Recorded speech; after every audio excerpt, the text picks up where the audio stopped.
अस्सलाम वालेकुम जनाब। ईद उल अज़हा की बहुत बहुत मुबारक हो सबको। आज है संडे और यहाँ पे है ईद उल अज़हा। तो हमारे दिन का आगाज़ इतने प्यारे से मौसम के साथ हुआ है। बारिश हो रही थी और जैसे मैं बाहर निकली तो मैंने देखा कि मस्जिद से बाहर सब ईद की नमाज़ पढ़ के निकल रहे थे। तो यहाँ पे भी एनी हाउ वैसे ही ईद मनाई जाती है जैसे पाकिस्तान में मनाई जाती है, बट डिफरेंस ये है कि यहाँ पे हम कुर्बानी ओपनली नहीं कर सकते।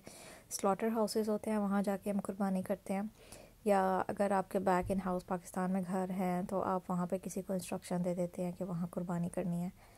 तो यहाँ पे जस्ट आप ईद की नमाज़ पढ़ते हैं, फिर गैदरिंग होती है।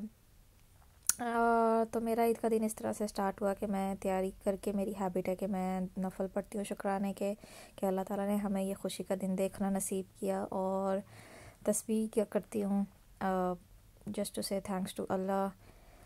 तो जनाब नमाज शबाज पढ़ने के बाद मैं हो गई थी तैयार, और ये था मेरा ईद का ड्रेस जो पाकिस्तान से आया था। अभी मैंने सब पार्सल दिखाया था आपको। तो तैयार होने के बाद हम निकल गए कहीं दावत पर, हमारे किसी के घर दावत थी।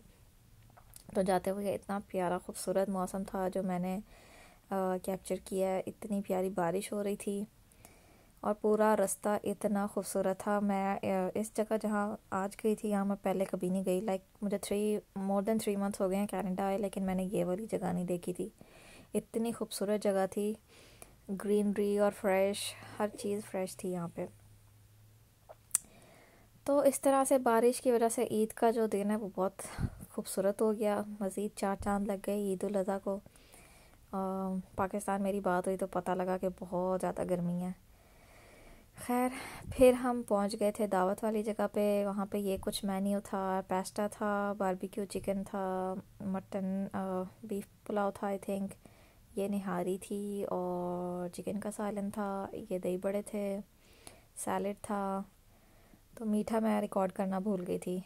ये उनके घर में एक छोटी सी जगह थी जहाँ पे टीवी लगा हुआ था। तो ये kind of you can say जहाँ पे सनलाइट आती है, या आप यहाँ बैठ के जो है बाहर का व्यू इजीली देख सकते हैं। खाने से फ्री होने के बाद हमने पी चाय और साथ साथ लिए मौसम के नज़ारे। चाय शाय पीने के बाद हमने फिर बस बातें शातें करने के बाद, क्योंकि यही मौके होते हैं हमारी गैदरिंग्स के, ईदों पे मिलना मिलाना या ईदों पे ही गैदरिंग्स होती है। एनी हाउ ये उनके घर में एक बड़ी प्यारी सी कोटेशन लगी हुई थी, enjoy the little things in life. तो लेटर ऑन आप इन मोमेंट्स को एंजॉय मतलब याद ही करते रह जाते हैं। That was so motivational quote over there, तो मुझे बहुत अच्छा लग रहा था। तो ये जी हम लोग फ्री हो गए थे दावत से, और दावत से फ्री होने के बाद हम चल पड़े वापस घर को। वही मौसम की धूप छाँव चल रही थी। चलते जाते जाते रास्ते में ही हमें कॉल आई कि हमें किसी और के घर भी जाना है, तो फिर हम लोग चल पड़े वहीं रास्ते पर। मौसम वैसे ही खूबसूरत खूबसूरत था, लेकिन आगे जाके धूप निकल गई थी। हमने एक जगह से केक लिया था तो वहाँ पे धूप निकल आई थी। हम चलो फ्रेश को आए थे। यहाँ से हमने कुछ ग्रॉसरी करनी थी, घर का बहुत ज़रूरी सामान ख़त्म था, कुछ वो लिया। वो लेने के बाद हम लोगों ने केक लिया। ईद पे कुछ ज़्यादा ओवर ईटिंग हो गई है, इसीलिए मेरी आवाज़ थोड़ी डाउन लग रही होगी क्योंकि मेरा गला ख़राब हो चुका है शदीद किस्म का। खैर, हमने पकड़ा अपना केक, और बिलिंग शिलिंग कराने के बाद हम निकल पड़े एक और जगह चाय पे। हम चाय पे इनवाइटेड थे। वहाँ पे मैंने कुछ रिकॉर्ड नहीं किया क्योंकि मेरा बेबी बहुत डिस्टर्ब हुआ था, तो मैं वहाँ कुछ नहीं रिकॉर्ड कर सकी।